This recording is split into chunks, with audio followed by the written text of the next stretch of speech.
Ruby is 16. She's almost totally paralyzed.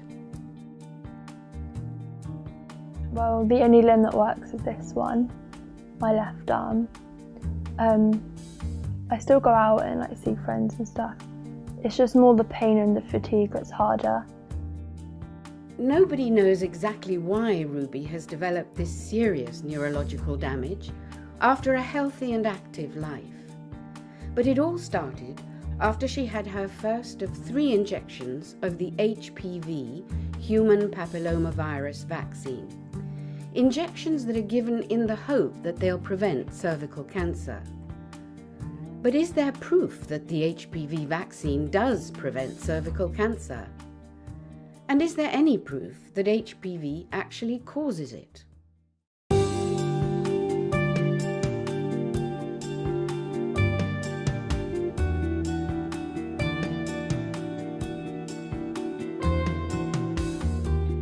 These girls have died.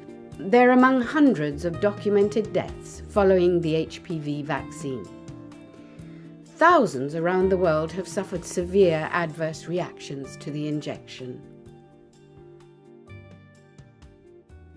Throughout history, virgins have been sacrificed in the interests of the greater good. The Greeks sacrificed young girls to appease their gods.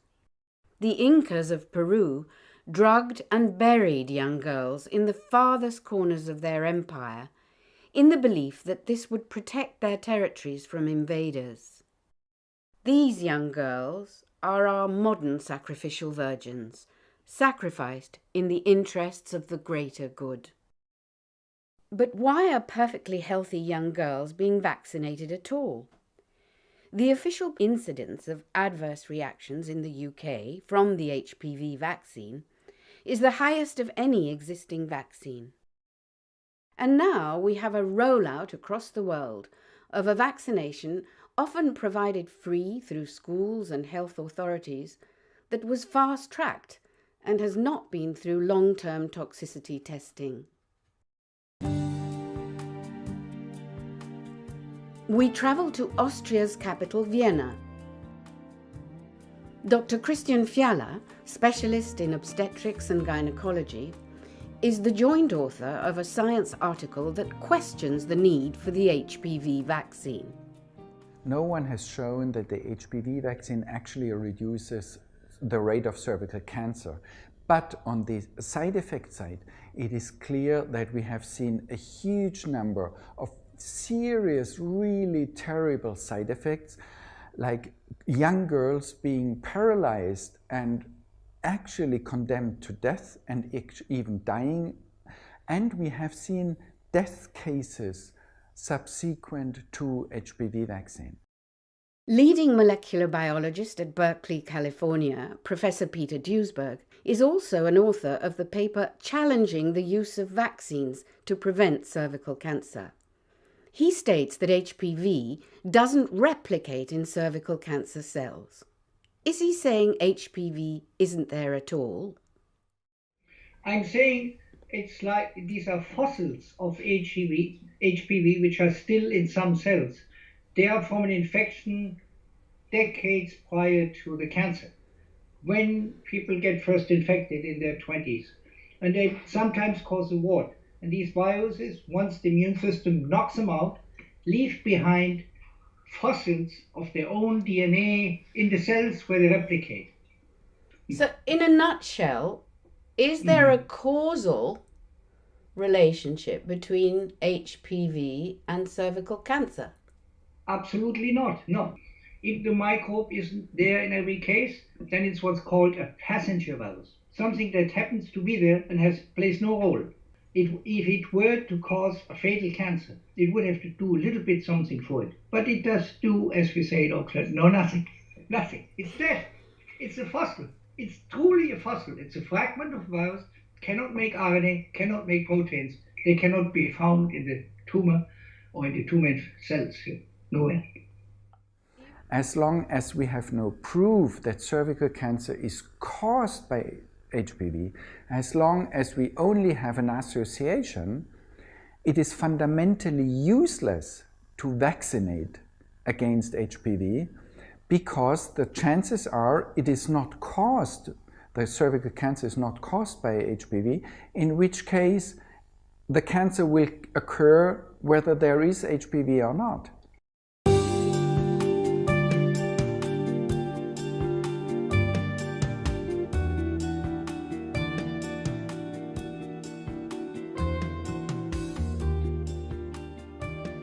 It was Dr. Fiala who first alerted his colleagues to the death of a 19-year-old girl in Vienna, Yasmin Soriat, after her second HPV injection. I think it was half a year or so, or a year after the rollout, there were rumors of a death case. And I thought, if there is a death case already after such a short period, we really need to investigate that, because it could indicate that there is much more to come, and in which case we should really do everything to stop that as early as we could.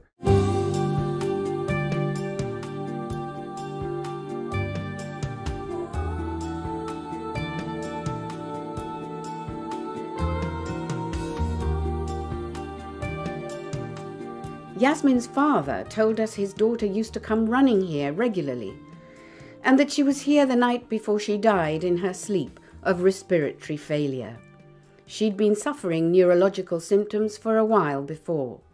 I contacted a neurologist and asked him, listen, there is a very strange story here. We have a girl 3 weeks after vaccination, she had some neurological symptoms, and then shortly after she died from central nervous apnea.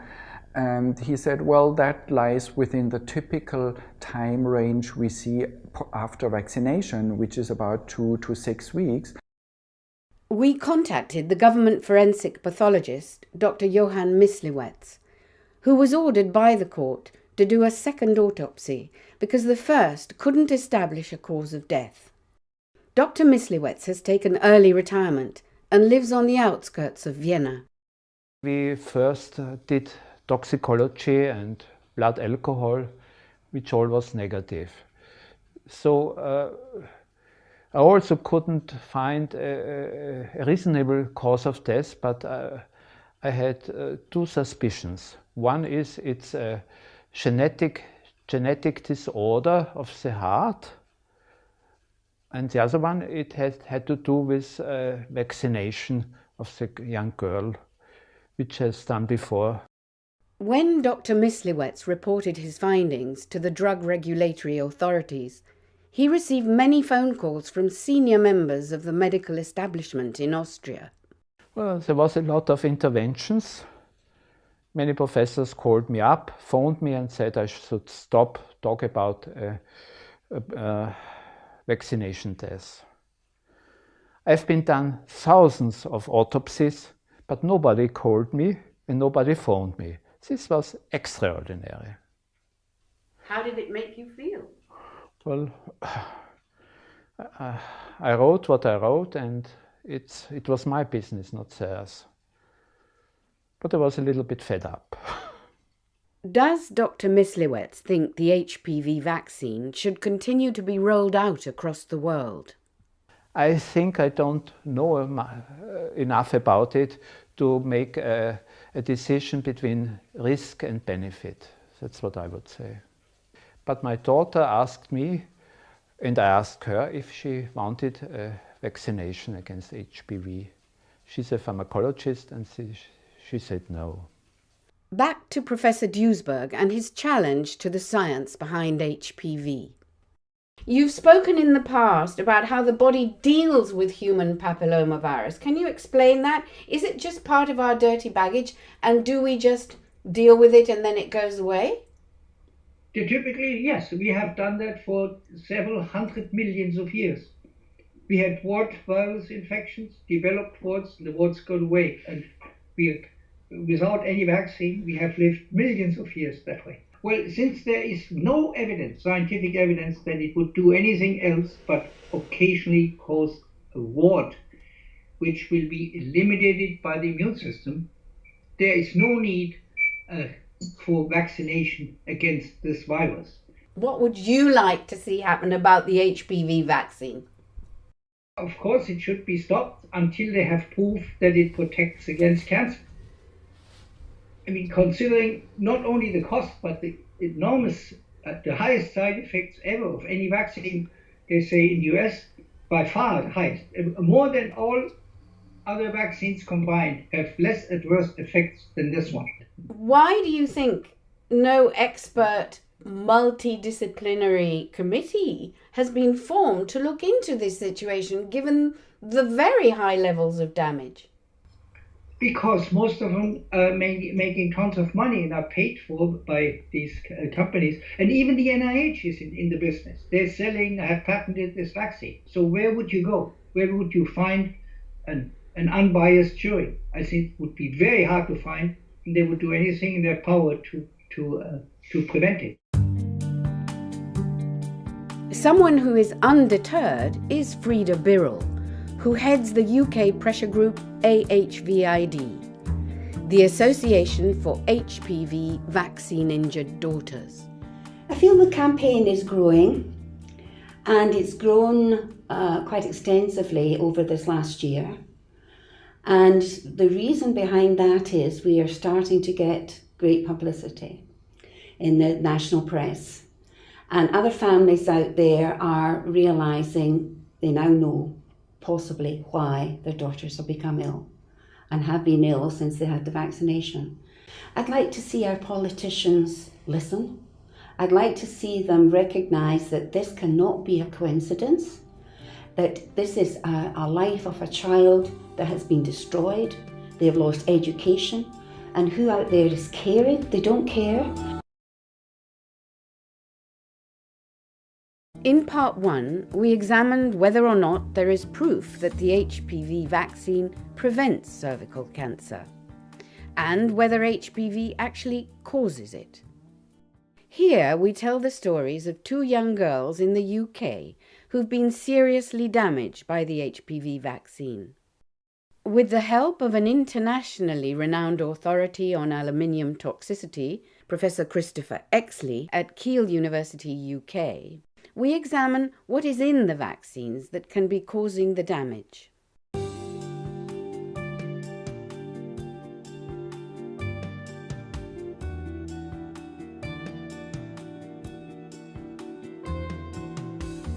Ruby and Chloe represent thousands of girls around the world who've been injured by the HPV vaccine. A vaccine that carries the highest risk of a serious adverse reaction of any existing vaccination. Most vaccinations, including the HPV vaccine, contain aluminium adjuvants. An adjuvant is an ingredient of a vaccine that helps create a stronger immune response in the patient's body. Certain types of aluminium have been used as adjuvants for nearly 90 years. I asked Professor Exley if he thought aluminium could accumulate in the body to dangerous levels. We know that aluminium is toxic. We know that aluminium is neurotoxic. So yes, if aluminium accumulates in the body towards what we might call a toxic threshold, you will get toxicity, and that could be anywhere in the body. Ruby was a lively, active teenager until she had her first HPV injection. After my first injection, I experienced dizziness. So I'd stand up and I would faint or I'd black out. After my second injection, I fainted and I went snow white. And I experienced troubles eating. I could only eat a small portion and it would hurt when I was eating. And then after the third injection, I experienced chronic pain in my stomach, in my chest and in my back, and also chronic fatigue and nausea. Chloe had her first injection when she was 12. I was a very healthy 12-year-old. I did everything what a preteen girl would do. I'd go to the cinema, I'd skate, I'd go rollerblading. I literally took every opportunity on, like I was dancing constantly, like 6 days a week. I started to become ill after the second injection, and that was around January 2011. It started off with joint pain, muscle pain, bone pain, relentless fatigue which would not go away without sleeping, I used to fall asleep in lessons, and then it kind of escalated from there. Chloe's condition has gradually worsened, as her mother Sophie explains. She can't eat anything at all. She can't even swallow. She can't even drink. She's fed through one of her tubes, and she's relying on 22 to 24 hours fluid through a central line. And that's ongoing. You have to keep making up the feed throughout the day and hanging it up and connecting it to her. So that's throughout the day. So And who does it? me. So sometimes through the day is all you do is put up feed and medications. And also once a day you have to disconnect and connect her central line. So that's at a certain time through the day. So that's all day long. So and then in between that you've got to try and do other normal family things. Is it possible that aluminium in the HPV vaccine could cause such severe neurological damage? The worry is that the use of aluminium adjuvants can and does result almost certainly in toxicity away from the injection site. Chris Exley goes on to explain that immune-reactive cells are attracted to the injection site, can load up with aluminium from the vaccine and travel around the body. And there's very good evidence to suggest that these cells, when they're loaded up with aluminium, can actually pass into the brain. Now, a cell that is loaded up with aluminium may remain viable for a short period of time, but it won't remain viable forever. In other words, that aluminium will slowly kill the cell. And if that cell has entered, let's say, the brain in some point, and then that cell dies because of the aluminium in there, that aluminium is then released into a new environment. In this case, it might be brain tissue, where it can produce toxicity there, depending upon how much is released and the particular environment. Why is this particular vaccination causing a much higher number of adverse reactions when compared with others? Exley explains that he has some concerns about the aluminium content in both of the HPV vaccinations. Gardasil, manufactured by Merck & Co., and Cervarix, manufactured by GlaxoSmithKline. Cervarix contains a commonly used aluminium adjuvant called aluminium hydroxide. But there is a second adjuvant included in Cervarix, which is essentially a lipid. And so these two work together as the adjuvant in this particular HPV vaccine. All of the safety trials for Cervarix did not use the mixture of aluminium hydroxide and the lipid in their trials. They chose simply also to only use the aluminium hydroxide only. So that's one thing that in itself you begin to ask unusual questions about why that was the case. You also have to ask the question, why in the other major HPV vaccine, Gardasil, why have they used a completely new adjuvant, aluminium adjuvant, one which has essentially not been used before? And there is another concern. Why was aluminium added to the placebo group, that's the non-vaccine group, in the comparative trials? This is clearly crazy. This is clearly something which has been designed to remove the direct effects of the adjuvant on the individual receiving the vaccine. Now, if you decide to simply include that as your control, then all of those adverse events will be subtracted essentially from any adverse events that the whole vaccine gives you, and so the whole vaccine looks safe. Other experts, like Dr. Christian Fiala, leading obstetrics and gynecology specialist in Vienna, agree that adding aluminium adjuvant to the placebo group will bias the results. So when you compare the side effects, you can't really tell there is a difference, because even the group you wrongly claimed to be a placebo group received all the adjuvants and all the other substances that were in the vaccine group. And so if you compare the side effects, you can come to the conclusion that there was not much difference, but the difference is not because the vaccine group had few side effects, it's because the so-called, wrongly called placebo group had the same side effects as the vaccine group. And this is what basically would be called cheating. In scientific terms, it's called biased.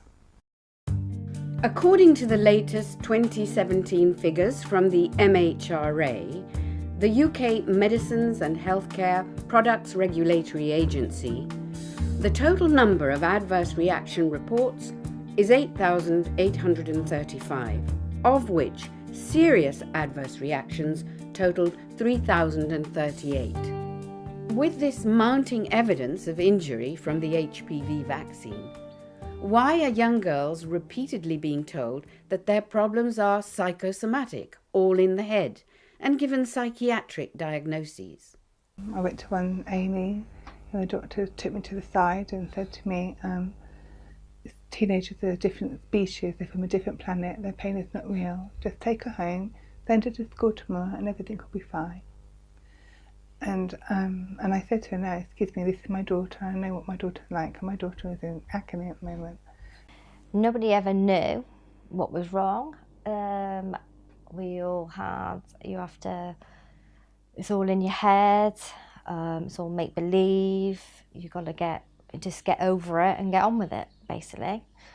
But she kept getting worse, and we did get on with it. We'd never get over it. Most doctors won't even consider that it would be the injection, but 2 doctors have said that the injection has caused this with me, but they won't write it down, so it won't be in my records. So it's very difficult for all the other doctors to believe us when we tell them that they have agreed. How does that make you feel? Quite angry because the injection's still being given out and other people are still getting ill. And we're all getting put down the psychiatric route. If you know that family, and know the child and have known them for years, and know their medical history, why would you suddenly point the finger and label that child with having a mental health disorder when there's no history of it in her medical records? That is the problem. Generally, the whole medical professionals and the government just completely wipe off the fact that people are vaccine injured because they are totally worried that they're going to lose their job. There was a time where I did die, but I came back to life and I was ready. I knew that moment I was ready to carry on. I needed to let the world know what truly happened, and that's why I'm here today.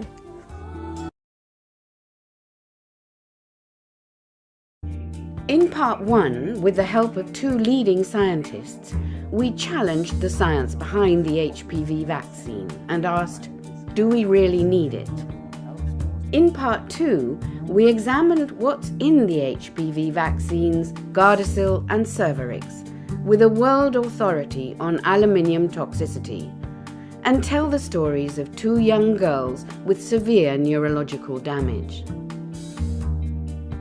In part 3, we explore the legal situation in the UK, Japan, Australia, Spain, Colombia and the USA. Stephen Tunley in Australia is a director of the international pressure group SaneVax. We're a single issue organisation. We wish to get Gardasil off the market, but we use the science and open people's eyes to the correct interpretation of that science, which by any reasonable standards would lead you to conclude A, the vaccine has no role to play, and B, those that have promoted it have a very real responsibility for the damage they've caused.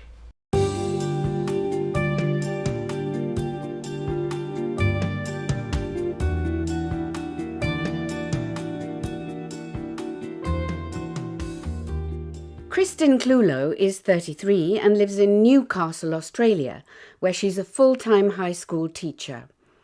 Before her first HPV injection in 2008, she was lively and energetic. It was after her second injection that things began to go wrong.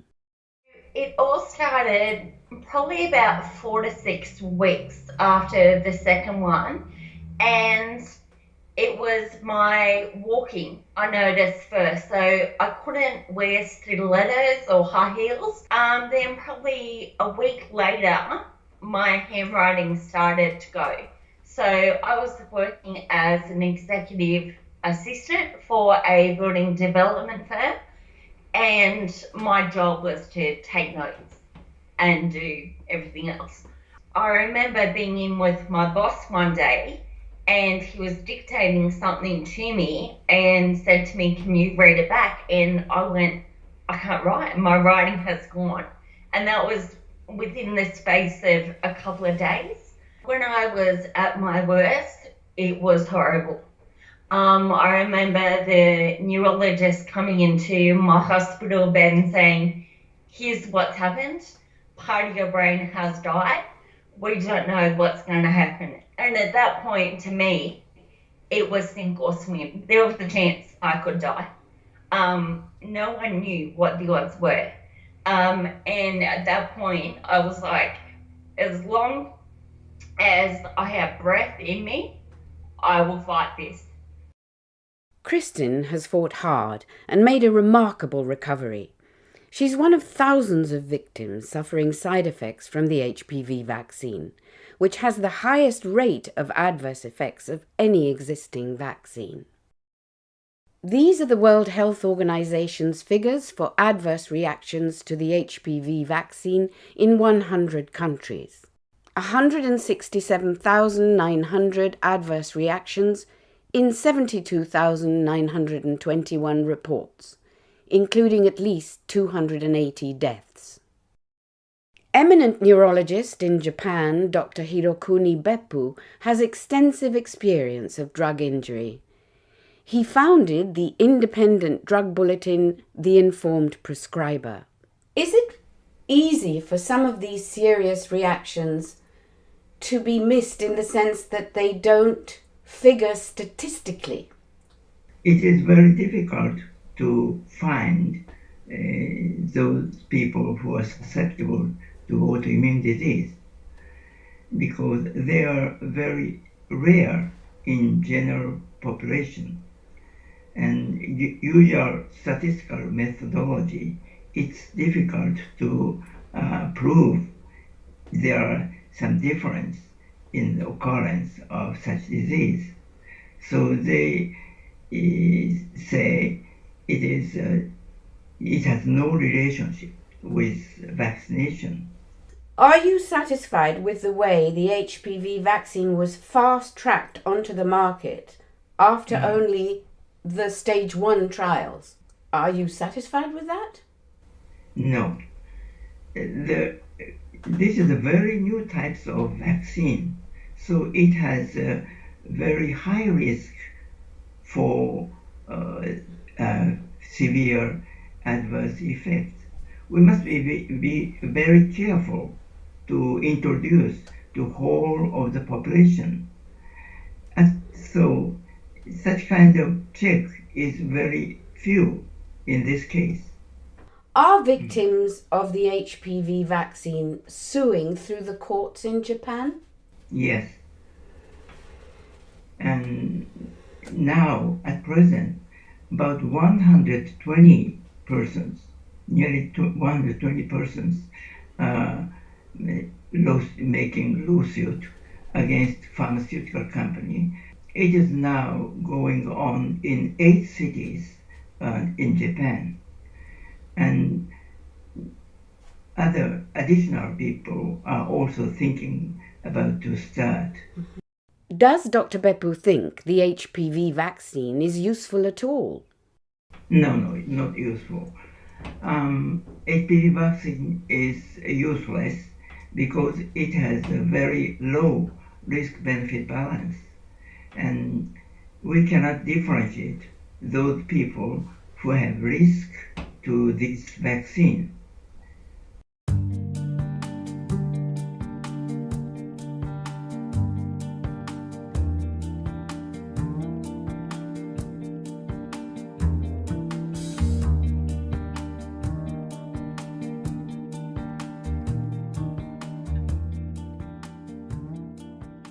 A key issue which could be important in any future litigation involved in the campaign to highlight the plight of HPV victims is informed consent. The parents at time of consent get a little information leaflet which says that the vaccine is safe and effective and the side effects are quite mild. What they do not get to see is the patient information leaflet, which is in the vaccine box. And they state they cannot give this out. They may give it to the child at the time of vaccination, or they may not. So the mother and father do not get to see that there's many more serious side effects identified. The Gardasil here, I think, comes in a pack of 10 vials, but there's only one prescribing leaflet. So if Mr. and Mrs. Smith come in and say, show me the information, which very rarely happens, they get the one leaflet and the next 9 people see nothing. I see parents in supermarkets studying more carefully the back of a box of cornflakes than ever consider what in goodness sakes they're putting into their child's body through this particular vaccination. Aluminium has been added to vaccines for 100 years, and there's aluminium adjuvant in the HPV vaccines. However, according to a leading authority on aluminium toxicity, Professor Christopher Exley, questions need to be asked as to why a completely new aluminium is being used in Gardasil and why another type of aluminium has been added to Cervarix after the clinical trials. For example, Cervarix contains a commonly used aluminium adjuvant called aluminium hydroxide. But there is a second adjuvant included in Cervarix, which is essentially a lipid. And so these two work together as the adjuvant in this particular HPV vaccine. All of the safety trials for Cervarix did not use the mixture of aluminium hydroxide and the lipid in their trials. They chose simply also to only use the aluminium hydroxide only. So that's one thing that in itself you begin to ask unusual questions about why that was the case. You also have to ask the question, why in the other major HPV vaccine, Gardasil, why have they used a completely new adjuvant, aluminium adjuvant, one which has essentially not been used before? Hopefully, these major issues will be battled out in court, where the information will be in the public domain. The fight for compensation for injury from the HPV vaccine is going on around the world. Alicia Capilla in Valencia is president of a pressure group in Spain called AAVP.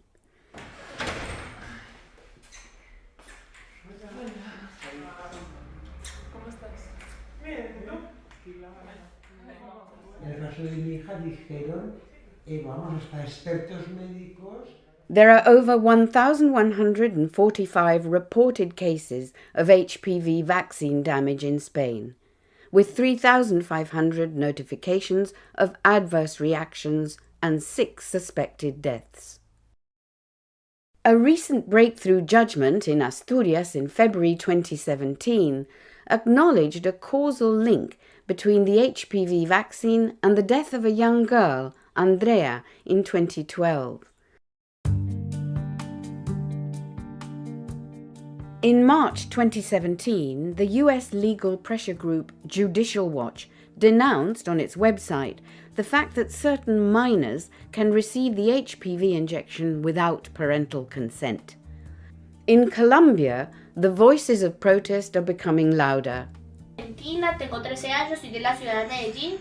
Hace 2 años mi vida transcurría normalmente, estudiaba, tenía un grupo de amigas.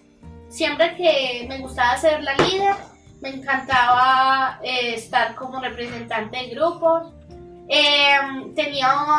Estaba en clase de teatro. En mayo me aplicaron la vacuna del papiloma humano.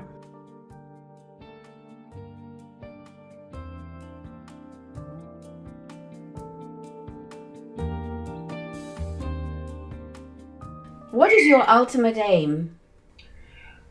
There are three things. I'd like to see more parents informed. That's the most important thing, where people actually take a responsibility for what on earth they put into their child's body. And it is children we're talking about. You know, why in goodness sakes would you put this vaccine into a 9-year-old girl when her chance of getting cervical cancer at the average age of 52 or 53 is so low that she's just as likely to be damaged by hitting her head falling off the back of a chair, quite frankly. And the third thing is I would really like to see compensation and help for the girls that have been damaged. Do I ever believe sincerely that you'll ever get any money out of the pharmaceutical industry? Probably not. I think you can probably sue the GPs for failure to provide informed consent. And you know, the fact is, I don't care what your excuse is that you didn't understand this. You have a duty of care to your patient, and the fact that you didn't read that prescribing information or understand more about it, and you've given it to a child who has a genetic predisposition to an autoimmune disorder, and it then subsequently triggers autoimmune disorder type symptoms, you have, I think, a liability. And I suspect at some stage there'll be a test case over that. What is your message to the manufacturers of the HPV vaccine and those responsible for rolling the vaccine out both nationally and internationally? I would like to say to them that what they are doing is unethical. They need to research their product. They need to take it off the market and research it, because what they are doing is hurting people. And it's not just, you know, a headache or a sore arm. This is a permanent brain injury that I've had to live with for 9 years. Your recovery is an inspiration. What is your message to other girls who've been damaged? My advice is stay positive.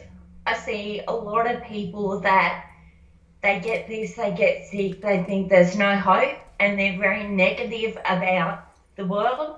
I think channel that negative energy into something positive. You can get better. I'm proof of that. Surround yourself with good people and just never give up.